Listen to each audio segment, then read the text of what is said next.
Hi, So, Kevin. hey, Victoria, welcome to another show. Hi, Kevin. Good to talk to you again. Since we last talked, you moved house. Is that how the Brits say it? Yes, I moved house. Yeah. As you can see from the decor behind me, I've put a lot of effort in so far. Yeah. I think it's so funny how literal you are. When we just say we moved, right? Saying moved house is kind of the equivalent of pickup sticks. Like we picked up sticks and went. No, so I just I thought it was didn't very. actually pick up my house and relocate it. I have a friend who does that. She's an architect and she has physically relocated houses brick by brick, but I didn't go to that extent. I have moved across the country to a different property. Well, congratulations, and I might need her WhatsApp after this. But I figured it's been a while since we talked about WWDC. It's been a couple of months since that, and then as of this recording, Wonderlust just happened. So we wanted to talk a little bit about some of those updates, right? Yeah, absolutely. And, it takes a while for it to sink in, what the implications are. There's loads of people always talking straight afterwards about what they think is cool. I believe your favourite is usually the emojis and the stickers and things, Kevin. I, I was excited about more stickers in my sticker pack. I just want to use them more and more with whoever has iChat. And thanks for sending me your iMessage because I can't do that on WhatsApp. Yeah. But now we've had a little bit of time to think about it, as well as the emojis and the stickers, which obviously make conversations a lot more fun. We've actually had time to think about some of the potential impacts for business users. And I think the thing that we've talked about most, both between the two of us and with our colleagues, really, has been the 15-inch MacBook Air, right? Yeah, and it doesn't sound like it's a big innovation, but what it does is it takes sort of the Macs out of the standard personas. So the use cases of creatives and design folks and developers made sense for MacBook Pro. But those are like, a couple $1,000. When you get to a MacBook Air, that's 15 inch, that's an M2, that's just as powerful at $1,000, that changes the dynamic of the knowledge worker internally. I think it's applicable to way more personas now. Yeah, so I guess it's more reasonable to ask people to deploy it at scale, and it's probably going to be easier for people to test as well. At a more reasonable price point if they want to do a pilot for these devices. Yeah, I think I've got to get Dave Gruver in with us to test some of these. I'm a power user, but I'm not a power tester, right? I'd love to see if it's actually just as powerful as my current MacBook Pro M1. That's what they're saying, so we Well, should test it. the good news for you, Kevin, is that actually I have heard that you and I have MacBook Air on the way to do some testing on. So we're going to have to come up with some ideas of what to do, and we can then report back on them. I've heard a lot of ideas. I'll see it when I believe it. When it comes to my desk and it's sitting in front of me and I can put my hands on keyboard, then I'll believe it. I'm also excited about my iPhone 15 titanium, I think it is. Yeah. Yeah. Yeah, I mean, the idea that you're going to be able to create spatial video, I think, is a really good idea. That's being put in place. That you with your phone can do it rather than having to wear the Vision Pro headset. And I don't mind wearing that. I just need to get my hands on one. well, there were a But I'm few, becoming a broken record there with what I want, my wants. yeah, but there were a few people talking about that and saying, well, hang on a minute, why is that a business function in the iPhone to have that spatial video? But I know you talk to a lot of customers about the use of VR in business, and actually being able to record spatial video is going to be really important. It's shocking. I mean, I can't tell you what Apple's up to, right? I have been in virtual reality, augmented reality for the last 5 or so years with a different ecosystem partner. And I'll tell you, Apple says that this isn't a VR device. It's a head-mounted display that's a spatial computer. So I think that's much broader appeal than just virtual reality and being in an immersive experience. You're able to move around and leverage different 3D objects on an extended desktop. And so, yeah, if you can capture that with your iPhone and then experience, or others can experience it in Vision Pro, we're getting to some Jetsons type stuff here. Well, everybody always says that, if you want to know where the technology is going, you've got to keep up to date with your science fiction. So yeah, looking forward to. I mean, I know we've just come off a call about the use of virtual and augmented reality in business. So it is very definitely a business solution rather than just a consumer product. The other thing that I thought was interesting from Wonderlust was the fact that the Apple Watch now has much improved gesture recognition, and I think I mentioned it at the end of episode 1 that this was something I was really interested in. But I talked to you a lot about DEI initiatives, the accessibility of technology, and also the importance of having wearables in asset-intensive industries as part of safety. And I think the idea that actually you can activate a device with gestures, so you're not, and with one-handed gestures, so you're not having to put yourself in an unsafe situation. You're not having to stop and pull out a phone or find a keyboard. You can immediately make contact or find information just by tapping your fingers. And obviously, as a corporate device, there are a lot of sensors on these watches that can tell you where your employee is. Are they where they should be? It tells you whether they're in distress. It tells you whether they've fallen over. There's information there that, well, some people might feel in a corporate environment that's a bit intrusive. People working in dangerous environments might actually be quite pleased that that's being collected. So there is definitely an overlap between the consumer and the business functionality there. I agree. And the thing that you can hang your hat on is the fact that everything is protected by a secure enclave between you and the Apple product. And so whether you decide to use it for business or use it for consumer, all of your information is protected. Yeah. I'm a big proponent of Apple Watch. I've got one on today. I use it for just as much business as I use it for personal. Yeah. And I'm excited to see that there's new capabilities coming in the new OS. So we talked to Dave in episode 2 about how to work out whether Mac at scale is right for you, and we've been talking about these various devices and how. I guess one of the things that we're going to need to talk about in more detail is how you decide which devices to use. But I know you've done some work with customers using the Mac evaluation utility. This is an Apple technology that you can put on your network to see how ready you are to accept Mac in your environment. So it tells you which ports in your network are closed, which security profiles are going to be challenging as it pertains to deploying Mac at scale. And so it's a free offer. I challenge everybody to at least see what your environment looks like from Apple's perspective, and this utility gives you the ability to do that for free. Well, that's good to know. So we'll put the details of that up on the We Got Your Mac website then. I think that's probably the easiest thing to do so people can find it. And then, as you said, we're going to have to do some testing. So let's keep working on getting our hands on some of this stuff. And figuring out what we want to test. I want to see how fast it is. I want to see how quickly I can move between, my phone and my laptop and that sort of thing. But what else? What else should we be testing? Durability. Yeah. Do we want to slam it down on the table and determine if it'll break? Spill some water on it. I think I've told you my story of how I used to test things for robustness before. It used to involve dropping them off the top of the car park.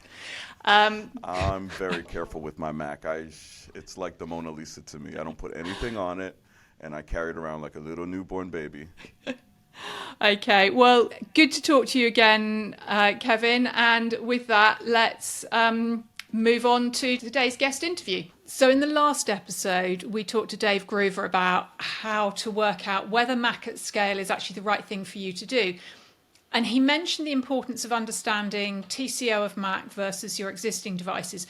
So we've asked him back to tell us more about it and about why you need a proper business case. So thanks for coming back, Dave. Welcome back to We Got Your Mac. Thanks, Victoria. It's good to be back. I'm glad you guys invited me back. You Oh, never know. well, we learnt a lot last time, and so we're keen to understand more. Now, Kevin can't actually join us for this session, so I'm afraid you've just got me, but I'm looking forward to being able to have really in-depth discussion about this, because one of the things that Kevin and I discussed, and I know you and I have talked about this before, is that actually the lack of a really good, solid business case is one of the main reasons that projects don't get off the ground, but it's also often the reason that projects fail. But if the business case hasn't considered everything, then you may actually find that the project itself fails partway through. So we want to have really just talk in more about why it's not enough that the kit that people want is amazing, it's going to make them happier, it's going to make them more productive. What are the other things that we need to consider, and why? Well, I think you touch on it, right? Companies go to implement, and they haven't thought through all the ramifications. That business case is that opportunity to think ahead on what are the changes that this is going to introduce? What are the opportunities that are going to be created? What are the challenges I'm going to see? And a business case can encapsulate all that and also deliver it in economic terms, right? Because ultimately we're out here to make money, and you got to be able to do that. And if you spend too much, sometimes you can't make enough to offset it. So that becomes an important part of seeing that sort of total picture and wherein comes that total cost of ownership view. Yeah, I guess at the end of the day, money is the language that everybody has in common, right? Whether it's spending it or getting it in, it tends to be the common language between the business people, the technologists, and Yeah. the board. Yeah, I mean, we all, whether we're at home or at work, we all live on a budget, right? And so we've got to live within that budget to be successful. So, when you start thinking about your business case, and especially around Macs, is really focusing on some of the differences that introduces. So, first and foremost, the device may cost differently depending on what products you're buying.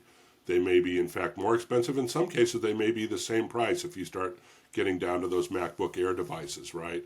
So you have to understand that part. You've got to understand, what does the support model look like? Do I have to augment my support staff with special skills, or do I already have that, right? Yeah. What does then you get into some other areas, right? There's areas of sort of, you really need to think about hard costs and soft costs, right? There are things I've actually got to spend money on. There's things that may produce productivity benefits that are a little harder to quantify, but are every bit as valuable if they're, accounted for and expressed correctly. If somebody's more productive on a Mac platform because of the nature of their job, if it's easier for them to get the device configured, any of those things, or if it's harder, it could offset that, and that's going to go to their productivity. How valuable are they, throughout the day? Okay, so let's break it down. I guess there are three things. I think there are three things we need to. So first of all, we've got to consider the cost, and you mentioned TCO. We all have a tendency to use jargon, but TCO, that's total cost of ownership over the lifetime of the device. So what do you need to take into account when you're calculating that, particularly if you're at this point of comparing different device types? Yeah, so you've got to think about what's your upfront purchase cost. That's a key one. How long will you keep that device? Yeah. I may be keeping certain, Windows devices I may keep for 3 years. Mac devices have really good long life cycles, maybe 4 or 5 years. So I've got to break down that upfront cost into an annual cost, right? That's the first, and that's the easiest step along the way. Then you've got to think about, do I need additional software to support this device, or perhaps do I need less software? Maybe I'm paying for licenses for some Windows devices that aren't appropriate or necessary on the Mac, and I can remove that cost. Or maybe I need to purchase additional licensing for, say, a management software, such as something like Jamf. That's an additional cost. So you need to think about those licensing costs. You also need to ensure that the products you already have are licensed. Some licenses can restrict how that product is used across different platforms. So that's one of those gotchas, right? If you don't think about that ahead of time, you go to roll it out, and it's like, let's go. It's like, wait a minute, we can't run this critical piece of software on this platform, right? So you need to think about license costs are a very good next step to look at. Yeah. Then you need to think about support costs, right? Yeah. Those are probably the big ones. And then, those are sort of your more hard dollar, green dollar items to really consider. And then you start after that, you get into the kind of the more challenging area of the soft costs, things like productivity, things like energy usage. There's a number of other things that are a little harder to quantify. And frankly, you really don't want to rely on those to make your business case because it'll be a lot harder. If you can make your business case with the green dollars, you're usually on your Okay. way. So you look at the costs, and the software piece is very close to my heart. Having spent years in software asset management, yeah, licenses aren't necessarily just a free for all and transferable. But so you've got your hardware, you've got your software, you've got any additional products that you might need to invest in to support this. You've potentially got maybe some training and some education to deal with that productivity piece. So you've got those costs there. What happens? So we then get you then get onto the benefits, and you've got to get that balance between costs and benefits. But one of the things that comes up there is, and it may come up with the costs, is what happens if your IT budget isn't centralized? So you do your business case, you've then got to go to each business unit potentially and say, for every,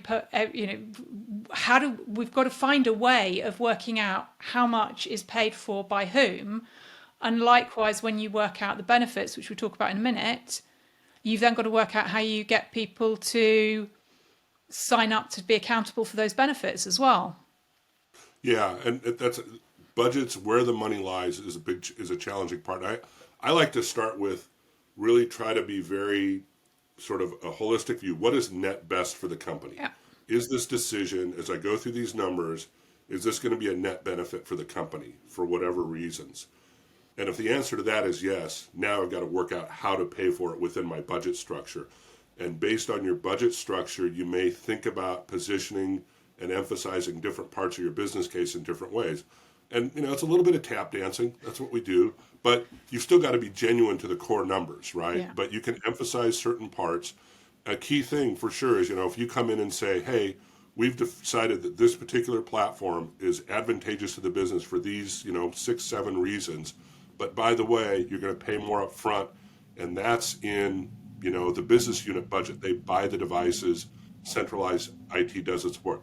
You have to know you're going to get some pushback. So in doing so, you need to be able to express to that business unit what the net advantages are.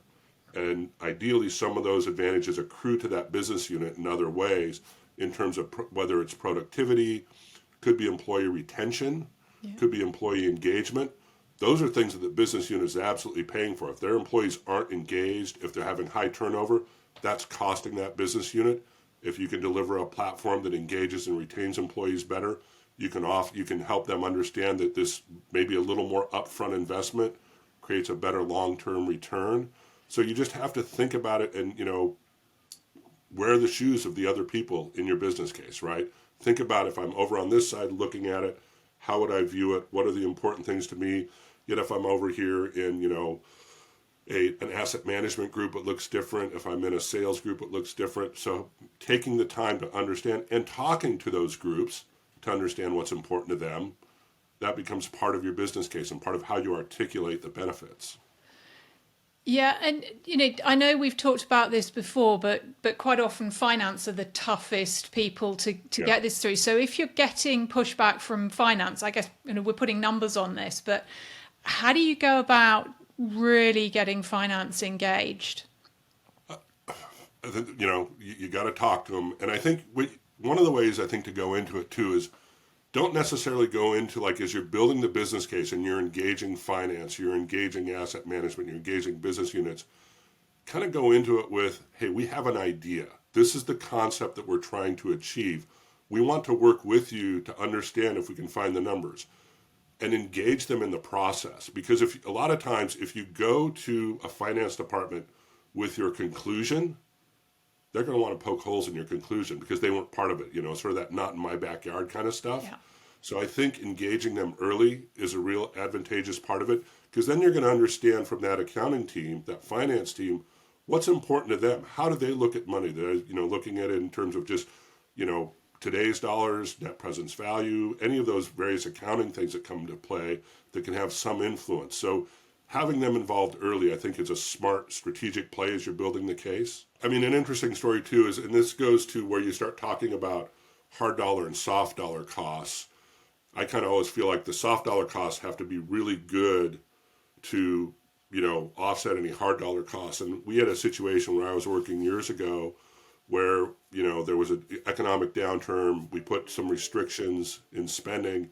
And basically, and this is, 20 years ago, people weren't allowed to get a laptop unless they had the approval of a direct report of the CEO, which pretty much clamped us. A lot of people had desktops.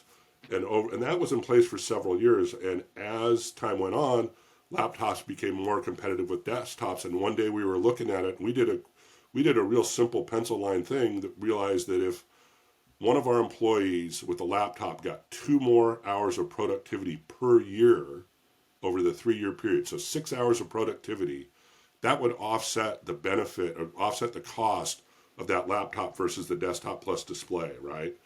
So it was a ridiculously small number. And when we took that to our CIO at the time, he said, here's the math, right? And if you don't believe that somebody with a mobile device is going to give you 2 more years per year, then let's keep this policy in place. Well, pretty obviously that CIO is a smart guy, and he was like, yeah, that policy's done, and that tomorrow. And so I think part of that really goes to, when you're talking about the soft dollar costs, don't overpromise. Yeah. Right? Create soft dollar costs that tell a strong story that any reasonable person is going, yeah, I believe that will happen. I believe we will get that much more productivity, that much more engagement, whatever these factors are. We see it all the time. I mean, I think, Victoria, you worked for consultancy companies, and they would come out and say, there's 250% TCO, right? Yeah. And anybody in IT looks at it and goes, no, there's not. But you know what? Maybe even 110% TCO would have sold the business case. Don't overpromise. Right? Well, absolutely. And I quite often used to say to people, you could knock a couple of noughts off the end and divide it by 2. And this is where actually, as you said, early engagement with finance helps. Working out what is the template. You probably have a business case template that your organization wants you to use. And also, what do they want? And often paying for itself within 12 months is all you need to get a project signed off. They don't, quite often the targets for getting a business case approved aren't as aggressive as people think. And it's much more achievable than people think if they do proper discovery and proper assessment of their costs and benefits. And I think, you point out that timing becomes a big part of it too, right? And a lot of, IT shops are always under pressure to deliver, right? IT shops often get seen as, they're just cost drags on the whole organization, right? And when you go in and say, hey, I'm going to have an ROI within 12 months, it's a much easier conversation to have that at the beginning of the fiscal year. You go in at the last quarter, they don't want to give you money at the last quarter and not get all that money back because they're looking for that year-end number. So you want to be sensitive to what's going on around you timing-wise and what the economic climate is. Sometimes, even if the ROI is really good, you just don't have the money to make the investment. It's sort of like any one of us, right? Your car breaks down. I'd really like to buy a new car because I'm going to spend so much repairing this one, but I just don't have the money. So I'm going to just repair what I have, and maybe next year I'll get the new car, right? And so you get into some of that too. There's a timing thing you have to be sensitive to. You've got to be realistic about the environment that you're playing in when you go to present this business case. Again, the earlier in the budget cycle you can do it, the better. And oftentimes, if you've really got your act together, you're going to put this together. If say you're just on a regular calendar / fiscal year, right now, right, we're in the late third, early fourth quarter time frame now. This is the time to make sure you have solid business cases about the next year. Yeah. Because that way you can get the upfront budget allocations you need to achieve the results that you promised to deliver by the end of the year. Trying to go at it now and say, yeah, we want to start this year, give us the money. You're creating a steep hill for yourself that maybe isn't necessary. A little bit of patience and some delivery can really help you. And it's also worth remembering, actually, even when the business case is signed off, there's still quite a lot of upfront work to do. So, you've got to work that into there as well, because it's not like you give me the money and the stuff's going to be deployed and in production straight away. Well, I think you just touched on a really important thing that people miss in their business cases is timing. So, and your point, the business case is the starting line. When you get that approved, that's the starting line. That's not the finish line. And in your business case, you've got to figure out, okay, when I decide I'm going to do this, how long will it take me to get these devices in? Am I cold starting? Is it going to take, maybe it's going to take me 6 months because I've got to negotiate a new contract or something, or I've got the pipeline ready and I can hit the ground running. You need to think about those timings as well. Or if I've got to ramp up help desk support, that doesn't happen overnight. If I've got to put in specific support infrastructure, that doesn't happen overnight. So that becomes another really key point that sometimes people don't give enough consideration to, right? That you need to think about within your business case. Part of that is the project plan. You need to be realistic about the timings of when you're going to draw money and when you're going to return benefit. Yeah, and on the benefits point, I think one of the other things that I know we've discussed before is that people tend to forget that they're actually probably going to be asked to report on these benefits. So they need to actually be working out how they are going to measure them. And some of them, the productivity benefits, the employee satisfaction benefits, some of those can be quite hard to measure. So you need to get some agreement up front on what metrics you're going to use and what those numbers are going to look like in order to say it's been successful. Absolutely. And I think, it goes to the whole concept of baselining, right? Yeah. And that, frankly, can be part of your business case. We've baselined this level of employee satisfaction, and we've looked at it against industry standards, and we're down here, and the industry is up here. We believe through this project we can raise this up, right? So now we've got a baseline to start from. Here's our baseline cost. Here's our baseline, maybe it's something as simple as with the Mac platform with something like Apple Business Manager and enrollment, we can get users up and running much quicker on new devices. Okay, well, how long does it take now? Make sure you baseline and understand that. Then you can describe, we're going to go from here to here. That difference represents hours of productivity for that user and reduce frustration and reduce calls to the help desk, things like that now those feed into your business case as part of that TCO. Yeah. So we've covered a lot here, and I'm sure it will be very helpful for people. What would be your top 3 tips for building a business case out of everything we've discussed? I would say, make sure you've got the green dollars, the hard dollars to support your basic premise within reason, right? And understand where that sits. When it comes to soft dollars, don't overpromise.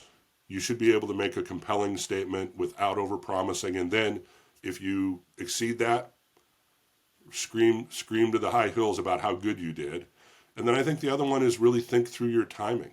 Make sure you've thought through the timing of implementation, when you'll spend, when you'll get return. And if I can add a fourth one, just know your audience. Know who you're talking to at various aspects of this business case development. Yeah, I think you're right. That's very important, making sure you're having the right conversation with the right people. Well, thank you very much, Dave. That's been extremely informative. So with what we discussed last time on how to work out whether this is the right thing for you to do, and what we've discussed now about how to put the business case together, hopefully our listeners will feel they're in a strong position to tell their audience within their organisation what they need to do, how much it's going to cost, and what the benefits are going to be. Thank you very much for your time, and I'm sure we will get you back again at some point in the future. Look forward to any chance to come back and work with you, Victoria. Thank you. Thanks very much.